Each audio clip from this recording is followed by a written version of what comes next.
चलिए, बहुत बहुत स्वागत है आपका। आज के इस सेशन में हम चर्चा कर रहे हैं उत्तराखंड के इतिहास के बारे में। अगर हम उत्तराखंड के इतिहास की बात करते हैं तो आपको मालूम है कि कुणित वंश को हम पहले ही पढ़ चुके हैं। ठीक है, हम पढ़ चुके हैं कुणित वंश को। थोड़ी सी मैंने आपको कहा कि कुणित वंश के समय की मुद्राएं रह गई थी। कुणित वंश की जो मुद्राएं थी आपसे मिस हो गई, आप कल नहीं आई थी तो मिस हो गई हैं। तो कुणित वंश की जो मुद्राएं थी हमने इस तरह से बताया कि कुणित वंश की मुद्राओं को हम दो भागों में बांटते हैं। ठीक है, पहला प्रारंभिक मुद्राएं, दूसरा ठीक है परवर्ती मुद्राएं। ठीक है, दोनों हमने कल पढ़ ली थी कि क्या है वो, कैसी मतलब उसमें जो है क्या क्या विशेषताएं हैं। मैं पीछे नहीं जाऊंगा, मैं सीधा आपको इससे आगे वाली बात बताऊंगा। मैं आपको बताना चाह रहा हूं कि भाई जब हमने कहा कि जो अमोघ भूति था वो कुणित वंश का सबसे ज्यादा शक्तिशाली राजा था। कुणित वंश का सबसे ज्यादा शक्तिशाली राजा किसका नाम आता है? अमोघ भूति का नाम आता। वो इसलिए आता है कि देखिए अमोघ भूति जो था, ठीक है, अमोघ भूति की जो मुद्राएं थी, अमोघ भूति ने जो मुद्राएं जारी की थी उसमें उसने अपने लिए महाराज शब्द जो है उत्कीर्ण करवाया था अपने लिए। किसके लिए? स्वयं के लिए। दूसरी बात, उसकी जो मुद्राएं थी वो ताम्र और रजत यानी कि चांदी और तांबे दोनों की बनी हुई थी। ठीक है ना। और जब अमोघ भूति शासक था, अमोघ भूति के समय ही कुणित वंश अपने चरमोत्कर्ष पर था, सबसे टॉप पर तभी था। ठीक है ना। और जैसे ही अमोघ भूति की मृत्यु होती है उसके बाद जितने भी कुणित शासक हुए वो सब की सब क्या हुए? कमजोर हुए। वो अपनी सत्ता को बनाए रखने में असफल हुए, जिस कारण शक लोगों ने जो है उत्तराखंड पर अपना शासन या अपना अधिकार स्थापित किया। हम शकों का परिचय पढ़ रहे हैं। शकों के परिचय में हमने सबसे पहले पढ़ा कि अगर हम शकों के परिचय की बात करें तो शकों का सबसे प्रतापी राजा कौन था? रुद्रदामन प्रथम। ठीक है, लिखिए रुद्रदामन का शासन 130 से 150 ईस्वी, 130 से 150 ईस्वी पूर्व गुजरात के बड़े भाग पर था। गुजरात के बड़े भाग पर था। रुद्रदामन का जो शासन रहा था 130 ईसा पूर्व से 150 ईसा पूर्व के बीच में गुजरात के बड़े भाग पर जो है रुद्रदामन ने शासन किया था। लेकिन मुख्य बात हमने आपको क्या बताई थी कि इन्होंने कौन सा अभिलेख जारी किया? गिरनार अभिलेख। लिखिए रुद्रदामन संस्कृत का बड़ा प्रेमी था। रुद्रदामन संस्कृत का बड़ा प्रेमी था। रुद्रदामन संस्कृत का बड़ा प्रेमी था। रुद्रदामन संस्कृत का बड़ा प्रेमी था। कौन? अरे वाह, संस्कृत से जो है प्रेम करता था रुद्रदामन। संस्कृत का बड़ा प्रेमी था। उसने सबसे पहले विशुद्ध संस्कृत भाषा में विशुद्ध संस्कृत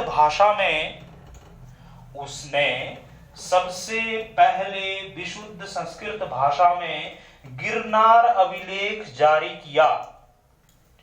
उसने सबसे पहले संस्कृत भाषा में क्या किया जी? गिरनार अभिलेख को अंडरलाइन कर दीजिएगा कि प्रश्न आपको अगर पूछा जाए कि गिरनार अभिलेख, गिरनार अभिलेख किसका है भाई देवंती? रुद्रदामन प्रथम का। कौन सी भाषा में उत्कीर्ण किया गया है? संस्कृत में किया गया है। ठीक है, लिखिए शक मूल रूप से मध्य एशिया के निवासी थे। शक मूल रूप से मध्य एशिया के निवासी थे। शक मूल रूप से मध्य एशिया के निवासी थे। ठीक है, और चारागाहों की खोज में वे भारत आए। चारागाहों की खोज में वे भारत आए। चारागाहों की खोज में वे भारत आए। भारत क्यों आए? ठीक है, चारागाहों की खोज में। ठीक है, तो ये हमने शकों का परिचय पढ़ा। और एक नोट करके लिखे, इसमें NOTE नोट करके लिखें कि भारत में शक राजा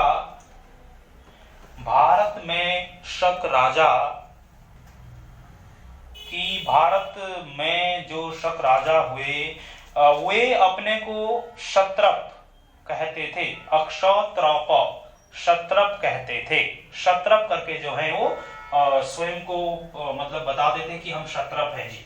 ठीक है ना, भारत में स्वयं को क्षत्रप कहते थे। ठीक है, जिस तरह से हमने कहा कि महाभारत में जो है कुणित वंशों को क्या कहा गया है, द्विज, द्विज या फिर द्विज श्रेष्ठ के नाम से उनको जाना गया है।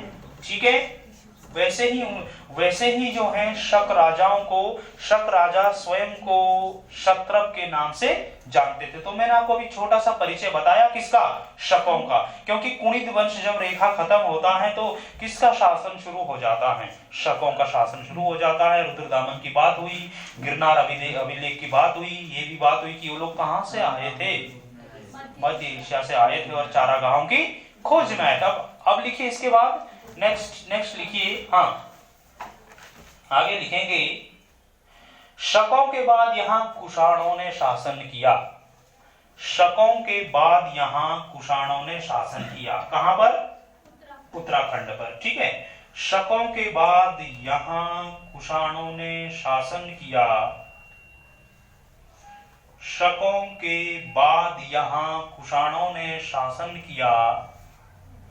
ठीक है, नोट करके लिखेंगे,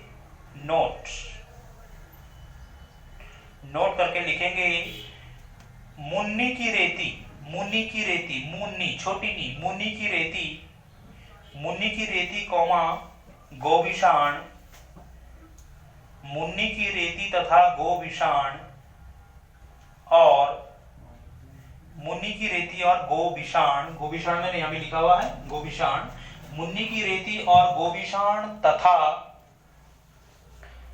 पौड़ी के सुमाड़ी गांव से, पौड़ी के सुमाड़ी गांव से प्राप्त, पौड़ी के सुमाड़ी गांव से प्राप्त कुषाण कालीन सिक्के, पौड़ी के सुमाड़ी गांव से प्राप्त कुषाण कालीन सिक्के, कुषाण कालीन सिक्के इस बात का प्रमाण है, इस बात का प्रमाण है। किस बात का प्रमाण है, कि यहां पर कुषाणों ने शासन किया, क्योंकि उत्तराखंड की 3 जगहों से जो है कुषाण कालीन सिक्के प्राप्त हुए। पहला गोविषाण, दूसरा मुन्नी की रेती, तीसरा पौड़ी में जो सुमाड़ी गांव है। इन 3 जगहों से जो है कुषाणों के समय के सिक्के प्राप्त हुए, जो इस बात का प्रमाण है कि कुषाण राजाओं ने भी उत्तराखंड में शासन किया था। किसके बाद, शकों के बाद। लिखिए हेडिंग, कुषाणों का परिचय। जानते हैं कि कुषाण कौन थे, कुषाणों का परिचय, कि भाई कुषाण लोग कौन थे, ये लोग जो हैं इनके बारे में थोड़ा जान लिया जाए। तो मैंने जैसे आपको बताया था कि कुषाण वंश के संस्थापक, लिखिए कुषाण वंश के संस्थापक कुजुल कडफिसस,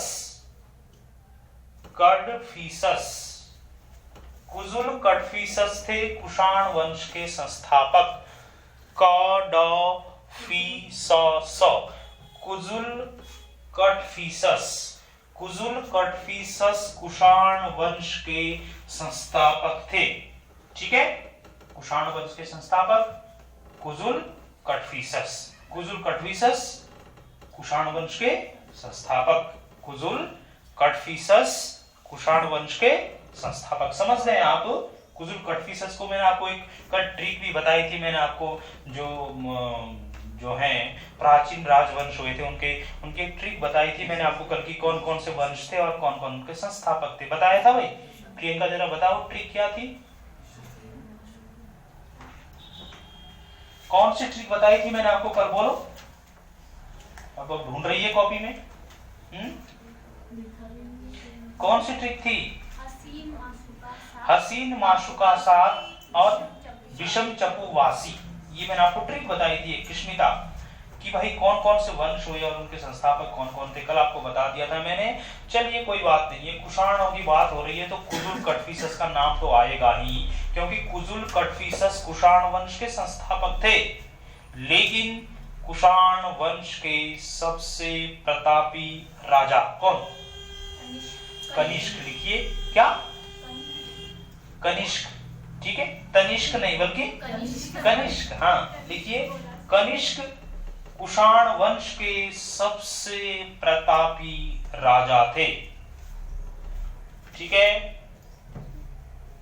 कनिष्क कुषाण वंश के सबसे प्रतापी राजा थे। इनकी राजधानी का नाम पुरुषपुर। क्या था इनकी राजधानी? पुरुषपुर, या फिर उसको ऑब्लिक में लिख देंगे पेशावर। पुरुषपुर या फिर ऑब्लिक में लिख देंगे पेशावर। इनकी राजधानी कौन सी थी? पेशावर। पेशावर कहां पर है? पाकिस्तान में है। ठीक है, क्योंकि आपने पेशावर कांड का नाम भी सुना हुआ है ना प्रेम का पेशावर कांड। पेशावर कांड के नायक भी आप जानते हैं। पेशावर कांड के नायक कौन हुए? वीर चंद्र सिंह गढ़वाली।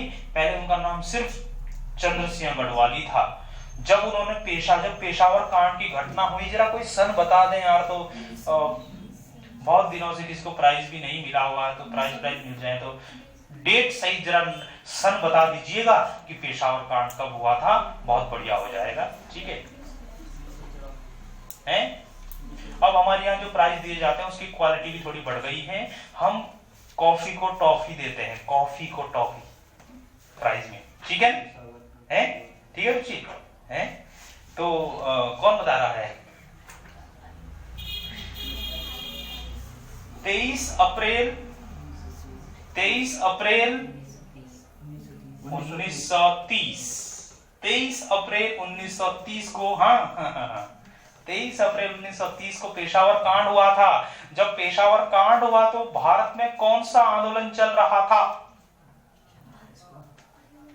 जब पेशावर कांड हुआ तो किस्मिता भारत में कौन सा आंदोलन चल रहा था? असहयोग तो 1920 में चला। 1930 में कौन सा आंदोलन महात्मा गांधी ने शुरू किया था? सविनय अवज्ञा आंदोलन। सविनय अवज्ञा आंदोलन के समय की बात है। मैंने आपको ये पूरी घटना जो है पूरा वर्णन बता रखा कि कैसे हुआ था पेशावर कांड। आप भी थी उस दिन, बताया था कि पेशावर कांड कैसे हुआ था और कैसे जो है कैसे बने चंद्र सिंह गढ़वाली, वीर चंद्र सिंह गढ़वाली। किसके बाद? पेशावर कांड के बाद। चलिए आप तिलाड़ी कांड बता दीजिए कि तिलाड़ी कांड कब हुआ था, बोलिए।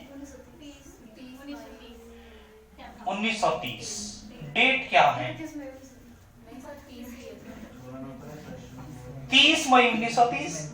30 मई, कितना आसान है, 30 मई 1930। डेट भी 30 ही है और फिर सन भी 1930। 30 मई 1930 को जो है तिलाड़ी कांड हुआ था। ठीक है, 30 मई 1930 को तिलाड़ी कांड हुआ था। और पेशावर कांड कब हुआ था? ठीक है, और जो है अब ये घटना मुझे याद आ रही है, हालांकि वो थोड़ा डिफरेंट घटना है, कि काकोरी डाक गाड़ी कांड, ये कांड है। काकोरी लखनऊ के पास में एक स्टेशन है, लखनऊ के लगभग पास में एक स्टेशन है, काकोरी स्टेशन। काकोरी जगह है भाई, काकोरी। काकोरी इन्होंने कहा 1925 क्या? काकोरी डाक गाड़ी कांड। ठीक है, और इसके बाद जो है 1922 में एक घटना हुई थी, जरा देवबंतियों, कौन सी घटना थी? 5 फरवरी 1922 को चोरा चोरी कांड। ये सब कांड है भाई, चोरा चोरी कांड।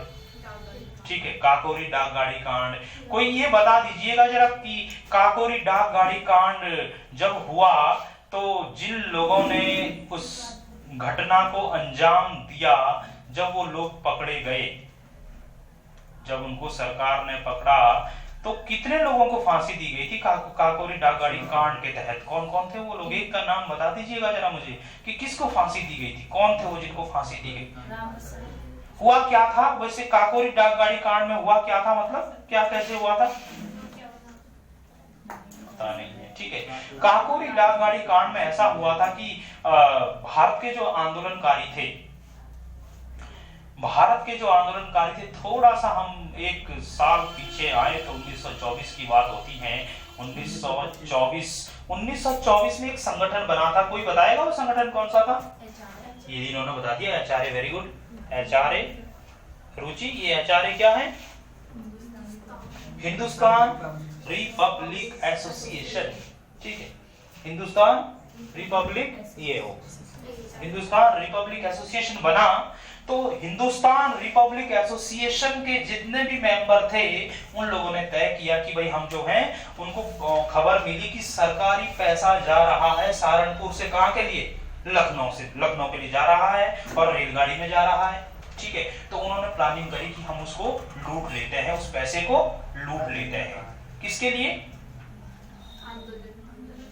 भाई आजादी की जो लड़ाई थी उसको आगे बढ़ाने के लिए, ठीक है, क्योंकि भाई उनके पास पैसे कहां से आते?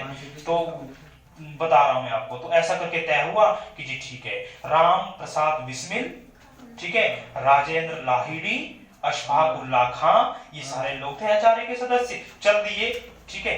काकोरी स्टेशन पर जैसे रेलगाड़ी पहुंचती है, ये लोग तुरंत जो है क्या करते हैं, उस पैसे पर झपट जाते हैं या फिर उस घटना को अंजाम देते हैं और उस धन को लूट लेते हैं, ठीक है। और जब वो धन लूट लिया गया तो फिर ब्रिटिश सरकार, तो उस समय आप भी मान के चलिए कि उनके लिए एक बहुत बड़ी घटना थी, तो उनको सजा भी बहुत बड़ी देनी थी उनके अनुसार। जबकि भारतीय लोगों ने तो अपने देश को आजाद कराना था, लेकिन ब्रिटिश सरकार जो थी यहाँ पर, जो ब्रिटिश लोग थे, उन्होंने कहा कि ठीक है, उन्होंने पता लगाया कि कौन कौन है भाई, उनका कि राम प्रसाद बिस्मिल के, अच्छा ठीक है, दूसरे कौन है? राजेंद्र लाहिड़ी, ठीक है, तीसरे कौन है? अशफाक उल्लाह खान और रोशन सिंह। रोशन सिंह को फांसी नहीं हुई थी, ठीक है, कुछ समय की कुछ सालों की सजा हुई थी, लेकिन राम प्रसाद बिस्मिल को जो है फांसी, राजेंद्र लाहिड़ी को जो है फांसी, अशफाक उल्लाह खां के लिए यह कहा जाता, यह लिखा हुआ है किताबों में कि अशफाक उल्लाह खां शायद ऐसे प्रथम मुस्लिम थे जो देश के लिए शहीद हुए थे। किस समय? 1925 में, काकोरी कांड के तहत। तो देखो ना कितना कि ये घटना, देखो ना किस तरह की घटना है, काकोरी कांड करके जो है, ठीक है, समझ रहे मेरी बात आप? तो ये काकोरी कांड था, है ना। वापस आते हैं कुषाणों के पास, ठीक है, हम पढ़ रहे थे कुषाण वंश को पढ़ रहे थे, हमने कहा भाई कुजुल कटफिसस, याद रखिएगा, कुजुल। ये रुद्रदामन कौन थे प्रियंका? शकों के सबसे प्रतापी राजा रुद्रदामन। कौन सा अभिलेख जारी किया था? गिरनार अभिलेख, विशुद्ध संस्कृत भाषा में गिरनार अभिलेख। हाँ, विशुद्ध मतलब प्योर, एकदम प्योर संस्कृत, हिंदी नहीं चली उसमें, बिल्कुल नहीं, बिल्कुल प्योर संस्कृत थी, ठीक है। कुषाणों में हमने कहा कि कुषाणों के सबसे प्रतापी राजा का नाम कनिष्क था, और कनिष्क जब राजगद्दी पर बैठा, सन 78 ईस्वी में बैठा वो राजगद्दी पर, कौन? कनिष्क। तो उसने एक शक संवत चलाया, जिसको आज भारत सरकार भी मानती है। लिखिए, कनिष्क सबसे प्रतापी राजा, इनकी राजधानी क्या बताई मैंने आपको? पेशावर से हम कहां पहुंच गए थे, फिर पेशावर का नाम आया तो फिर हम पता नहीं कहां पहुंच गए थे, ठीक है। घटना, एक घटना के बाद दूसरी घटना का वर्णन हम करते रहे। चलिए अभी अब जरा इसको कंप्लीट करते हैं, ठीक है। तो पुरुषपुर किसको कहा गया है? पेशावर। ये राजधानी किसकी थी? कनिष्क की। लिखिए मथुरा, मथुरा उनकी द्वितीय राजधानी थी भाई। प्रथम राजधानी कौन सी थी? पेशावर, या फिर हम उसको क्या बोलेंगे? पुरुषपुर। और दूसरी राजधानी कौन सी थी? मथुरा। कनिष्क की दूसरी राजधानी कौन सी थी? मथुरा। हम परिचय पढ़ रहे हैं, सिर्फ हम बहुत डिटेल में नहीं जा रहे हैं, परिचय पढ़ रहे हैं, क्योंकि हमने अभी सुना कि भाई जब शक लोग कमजोर पड़े तो कुषाण लोगों ने यहाँ पे शासन किया। कि कुषाण लोग कौन थे? कि कुजुल कटफिसस ने स्थापना करी कुषाण वंश की, और सबसे प्रतापी राजा कनिष्क थे, ठीक है। उनकी जो राजधानी थी वो पेशावर या फिर पुरुषपुर थी, पहली राजधानी। और दूसरी राजधानी का नाम अगर हम बात करें तो दूसरी राजधानी में नाम आता है मथुरा, ठीक है। लिखिए नोट करके, NOTE नोट। कनिष्क 78 ईस्वी में गद्दी पर बैठा। कनिष्क 78 ईस्वी में गद्दी पर बैठा। कनिष्क 78 ईस्वी में गद्दी पर बैठा। कब बैठा? 78 ईस्वी में। देखो इन्होंने इसी समय एक संवत चलाया। इन्होंने इसी समय एक संवत चलाया। इन्होंने इसी समय एक संवत चलाया। इन्होंने इसी समय एक संवत चलाया जो शक संवत कहलाता है। जो इन्होंने इसी समय एक संवत चलाया जो शक संवत कहलाता है। इन्होंने इसी समय एक संवत चलाया जो शक संवत कहलाता है। जो शक संवत कहलाता है, जिसे भारत सरकार द्वारा जिसे भारत सरकार द्वारा जिसे भारत सरकार द्वारा प्रयुक्त किया जाता है। प्रयुक्त किया जाता है। जिसे भारत सरकार द्वारा प्रयुक्त किया जाता है। और एक तो बहुत ही महान बात हुई थी कुषाणों के समय में। ठीक है, अब ये भी हमने बात करी थी कि कुषाण कालीन सिक्के उत्तराखंड में कहां मिले थे देवंती? गोविशाण, मुनि की रेती और सुमाड़ी, पौड़ी सुमाड़ी। ठीक है भैया, कुषाणों ने जो है स्वर्ण मुद्राएं जारी करी।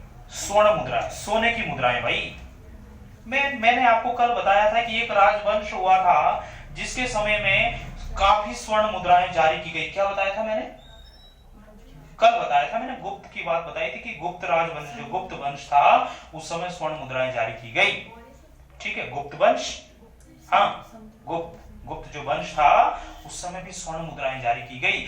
लेकिन कुषाणों ने भी स्वर्ण मुद्राएं किस्मिता जारी करी। जो कुषाण कालीन स्वर्ण मुद्राएं थी वो गुप्त कालीन स्वर्ण मुद्राओं से उत्कृष्ट थी। बताइए भाई, कुषाण कोई कम थोड़ी थे। ठीक है, मतलब ज्यादा अच्छी थी वो। किससे? जो गुप्त लोगों ने जो करी थी। गुप्त वंश तो जानते हो, गुप्त वंश को क्या कहा जाता है? बोलो, क्या कहा जाता है? बोलो, क्या बोलते हैं? स्वर्ण काल नहीं बोलते हैं इतिहास में, उसको स्वर्ण काल नहीं बोलते हैं। किसको? गुप्त काल को। तो उस समय चांदी सोने की मुद्राएं जारी हुई, लेकिन कुषाणों ने जो मुद्राएं जारी करी वो तो उससे भी अच्छी थी। ठीक है, उससे भी उत्कृष्ट। लिखिए, भारी संख्या में स्वर्ण मुद्राएं जारी की। भारी संख्या में स्वर्ण मुद्राएं जारी की जो कि भारी संख्या में स्वर्ण मुद्राएं जारी की जो कि गुप्त काल की मुद्राओं से उत्कृष्ट थी। जो कि गुप्त काल की मुद्राओं से उत्कृष्ट थी। भारी संख्या में स्वर्ण मुद्राएं जारी की जो कि गुप्त काल की मुद्राओं से उत्कृष्ट। बताइए हैं? ठीक है, जो जब गुप्त काल रहा था तो उस समय जो स्वर्ण मुद्राएं जारी हुई उससे ज्यादा अच्छी मुद्राएं, उत्कृष्ट मुद्राएं जो हैं कुषाणों ने जारी की थी। अगली एक हेडिंग डाल देंगे, चरक। चरक कौन था? अब ये भी मैंने आपको बताया। चरक कौन था? डैश करके लिखे, राजवैद। राजवैद किसका राजवैद था भाई? ये कनिष्क का राजवैद कौन था? चरक एक राजवैद था। लिखो, चरक ने चरक संहिता लिखी। चरक ने चरक संहिता लिखी। चरक ने क्या लिखी? चरक संहिता। हाँ, चरक जो है कनिष्क का राजवैद था। ठीक है, इसने चरक संहिता लिखी। नाम आता है अश्वघोष। अश्वघोष, ये अश्वघोष कौन था? बोलो, लिखिए, राजकवि या दरबारी कवि। राजकवि या दरबारी कवि एक ही बात है। कनिष्क का दरबारी कवि कौन था? अश्वघोष। अश्वघोष कनिष्क का दरबारी कवि था भाई। ठीक है, लिखो, अश्वघोष ने बुद्ध चरित लिखा। बुद्ध चरित किसने लिखा? अश्वघोष ने। बताइए, अश्वघोष ने जो है बुद्ध चरित लिखा। बुद्ध चरित लिखा जिसे लिखो, जिसे अश्वघोष ने बुद्ध चरित लिखा जिसे बौद्धों की रामायण कहा जाता है। बौद्ध, जो बौद्ध धर्म थे ना, बौद्ध धर्म के जो लोग थे, बौद्धों की रामायण है। बौद्धों की रामायण क्या है जी? बोलो। हाँ, बुद्ध चरित। बुद्ध चरित किसकी रामायण? बौद्धों की रामायण। किसने लिखी? अश्वघोष। किसका दरबारी कवि था? कनिष्क का दरबारी कवि था। इसके बाद आ जाएंगे नागार्जुन। नागार्जुन तो बहुत ही महान व्यक्ति थे। नागार्जुन को तो भारत का आइंस्टीन कहा जाता है। लिखो, नागार्जुन को भारत का आइंस्टीन कहा जाता है। नागार्जुन को भारत का आइंस्टीन कहा जाता है।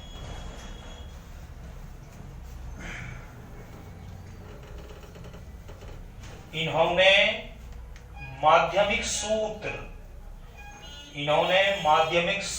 नामक पुस्तक लिखी। इन्होंने माध्यमिक सूत्र नामक पुस्तक लिखी। माध्यमिक सूत्र नामक पुस्तक लिखी। कविन आ जाइए, अंदर आ जाइए, कोई बात नहीं, आ जाओ। ये आइए, बैठिए।